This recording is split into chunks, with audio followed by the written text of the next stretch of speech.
Terus yang saya lihat lagi, orang Islam tuh benar-benar konyol luar biasa. Kalau saya bilang nggak ada kerjaan, tahu nggak? Anak-anak kita suruh mondok suruh ngapain? Orang Islam suruh mondok suruh ngapain? Tahu Al-Quran tebelnya segimana? Ada Al-Quran nggak sih di sini? Kalau di sini ada nih virtual, ada nggak sih Al-Quran? Tuh di tas saya ada. Bentar, biar hidup nih diskusinya, biar hidup. Kalau nggak pakai kitab kuning, ada kitab putih juga kan, yang lain kan dipakai kan? Masih suruh belajar lagi apa nahu sorof? Antun, antuna, anak, antum, bolak-balik. Saya bilang nggak ada kerjaan, ini umat Islam nggak ada kerjaan, ini dihafalin.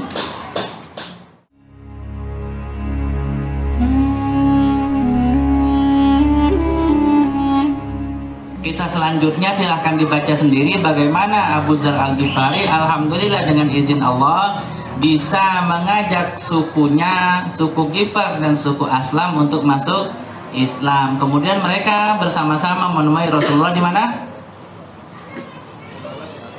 Di Madinah.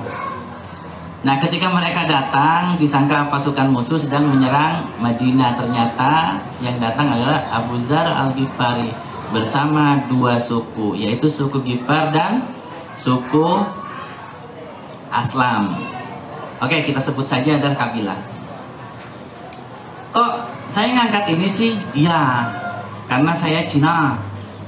Mama Cina, papa Cina, gitu kan. Oma Cina, papa Cina. Ya gue juga Cina gitu. Jadi saya terinspirasi oleh Abu Dzar Al-Ghifari radhiyallahu an, bahwa dia sukses di dakwah kabilahnya. Kenapa pentingnya dakwah kabilah, terutama di kaum Chinese? Nah, ini kan pertanyaannya. Iya kan pertanyaannya. Nah, jadi gini.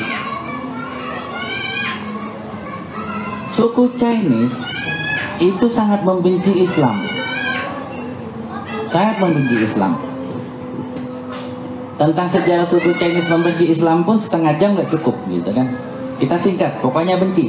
Anggapan orang Chinese kepada orang pribumi, orang Muslim pribumi adalah pertama Pu Lao Ze, Bocai, Moyung. Ya, suku Alpan itu Bocai, Pu Lao Ze, Moyung. Ada Komartin, diterjemahkan Komartin? Nggak ada Komartin. Ada sahabat saya sini Komartin, sama-sama Cina. Jadi bocah tak ada guna, Moyung tak ada guna sama. Pu Lao Ze nggak bisa dipercaya gitu loh. Itu anggapannya.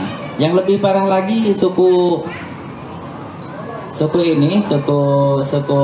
Indonesia di mata suku Chinese itu adalah miskin,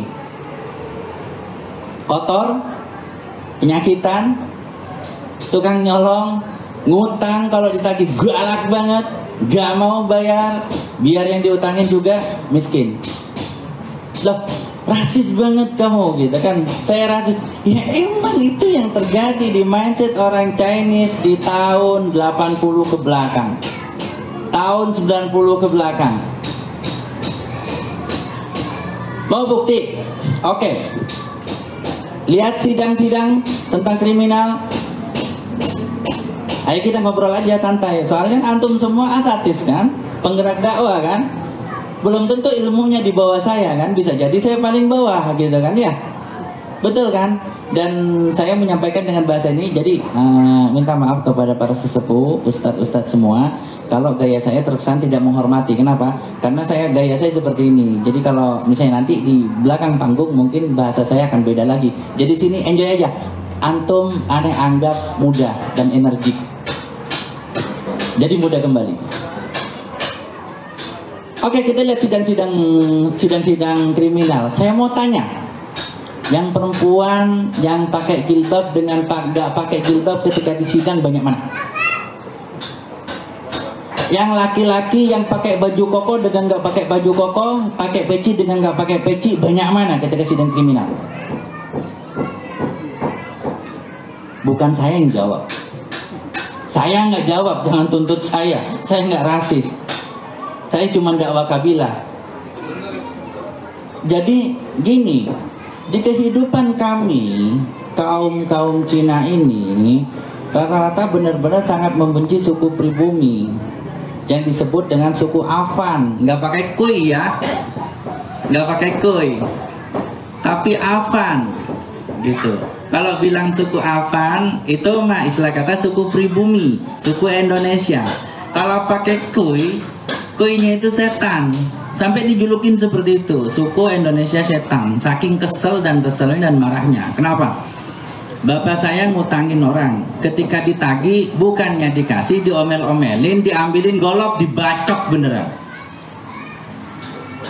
Padahal bapak saya udah miskin, udah nggak punya uang, nggak bisa makan, cuman minta tolong, kamu dulu ngemis-ngemis ke saya ngutang, saya nggak bisa makan, tolong kasih saya buat beli beras, anak saya kelaparan. Begitu pulang bapak saya bilang apa? Hayya, kurang ajar lah. Dia dulu waktu masih ngutang ke saya kasih nggak apa-apa. Sekarang begitu saya nagih galak dia, saya dibacok pula. Lari, bapak saya lari. Udah gitu lari pulang hujan, motornya jatuh, dia ketiban sama ini, sama knalpot. Jadi sudahlah diuber orang, diusir dengan golok dan dibacok beneran, cuman nggak kena. Pulang jatuh, kakinya kena knalpot, ngelupas. Bayangkan perasaannya. Ditambah lagi Quran, betul. Iya, kan mau baca kan, batasnya di mana? Terus yang saya lihat lagi, orang Islam tuh benar-benar konyol luar biasa. Kalau saya bilang nggak ada kerjaan, tahu nggak? Anak-anak kita suruh mondok suruh ngapain? Orang Islam suruh mondok suruh ngapain? Tahu Al-Quran tebelnya segimana? Ada Al-Quran nggak sih di sini? Kalau di sini ada nih virtual, ada nggak sih Al-Quran? Tuh di tas saya ada. Bentar, biar hidup nih diskusinya, biar hidup.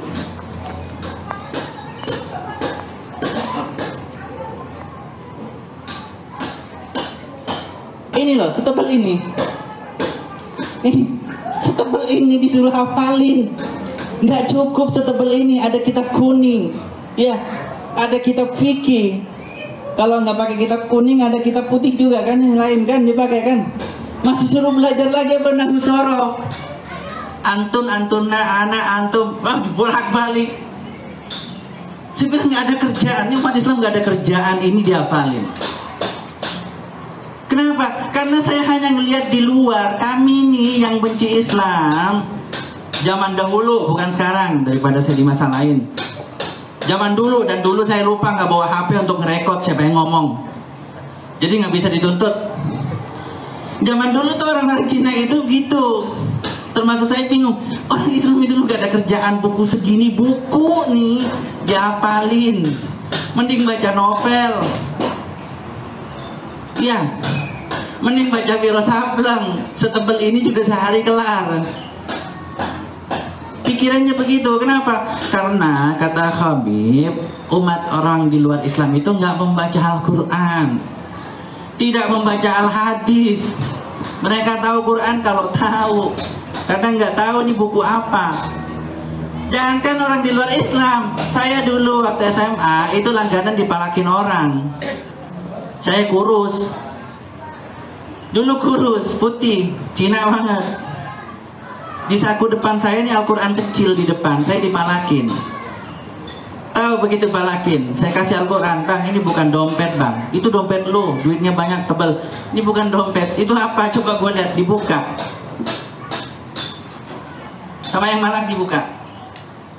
Apa ini? Al-Quran, iya, kecil amat, lu bisa baca? Bisa. Lu muslim dong? Masih ditanya, lu muslim dong katanya. Saya bilang ya iyalah bang, lu bisa ngaji? Bisa bang. Coba baca kulhu. Kulhu yang mana bang? Kulhu, masa lu nggak tahu kulhu? Katanya muslim bawa Quran. Al-Ikhlas. Kulhu. Iya Al-Ikhlas bang. Pokoknya kulhu aja, udah lu baca cepetan. Yang malak siapa? Muslim juga. Coba kalau saya bukan muslim, pasti saya bilang juga, brengsek, gue udah bawa Al-Quran, gue masih dipalakin. Bagusnya saya udah muslim waktu itu. Jadi jangan salahkan suku Chinese membenci itu. Permasalahannya kenapa umat Islam itu jauh dari Al-Quran, jauh dari Al-Hadis, sehingga akhlaknya itu jauh dari Islam itu bahasan lagi panjang lagi, 2 jam nggak cukup lagi, saya waktunya tinggal 10 menit. Jadi seperti itu. Contoh, ayo di kampung dulu di tempat saya ada toko orang Cina, ada toko orang Islam, pribumi. Nih Cina kafir nih, nih pribumi Muslim. Tahu nggak? Orang pribumi beli kemana? Ke mama saya yang kafir. Saya bilang mama saya lah, toko mama saya, daripada dituntut lagi, ya. Kan kalau saya ngomong sama mama saya nggak bakal nuntut saya, betul nggak?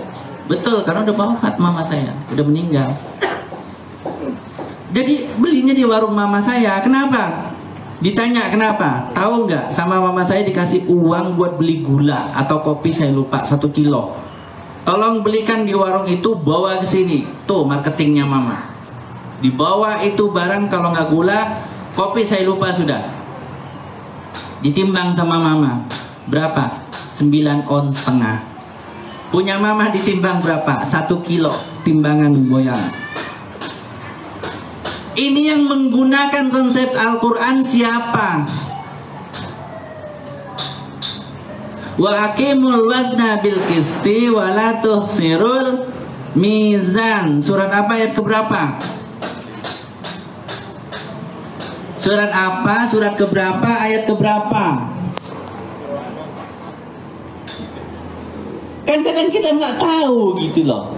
Nggak tahu ayat keberapa nggak masalah, nggak tahu surat keberapa nggak masalah. Yang penting tahu itu surat Ar-Rahman, bunyinya wa aqimul wazna bil qisti wa la tuhsirul mizan.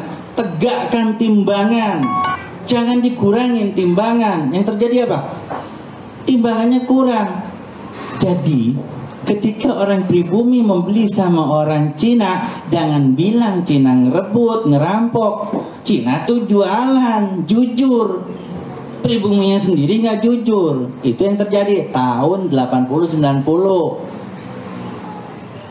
Sekarang, saya nggak mau komen sekarang, capek.